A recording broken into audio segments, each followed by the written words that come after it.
निवेदनाद्वारे करण्यात आली आहे। महाराष्ट्र नवनिर्माण सेनेचे नगरसेवक यशवंत किल्लेदार यांनी आपल्या प्रभागात डेब्रिज सफाई मोहीम राबवली। दादर मेट्रो स्टेशनच्या सुजाता वेस्ट समोर असलेल्या सिग्नलवर डेब्रिज पडल्याची तक्रार मिळाल्यानंतर लगेचच महानगरपालिकेशी संपर्क करून हे डेब्रिज साफ करून घेण्यात आले।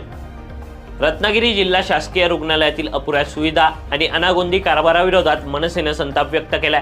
रुग्णांना योग्य उपचार मिळत नसल्याच्या तक्रारी वाढत असून प्रशासनाने तात्काळ कारवाई करावी, अन्यथा मनसे आंदोलन करणार असा इशारा यावेळी देण्यात आला। प्रसिद्ध सोशल मीडिया इन्फ्लुएन्सर नर्गिस फ्रूटवाला हिचा 4 लाख रुपये किमतीचा कॅमेरा ओला कॅबमध्ये गहाळ झाला होता। कॅब चालकाने कॅमेरा परत करण्यास नकार दिला आणि पोलीस ठाण्यातही याबाबत तक्रार करण्यास टाळाटाळ करण्यात आली। या प्रकरणी नर्गिसने मनसेकडे मदतीसाठी संपर्क साधला।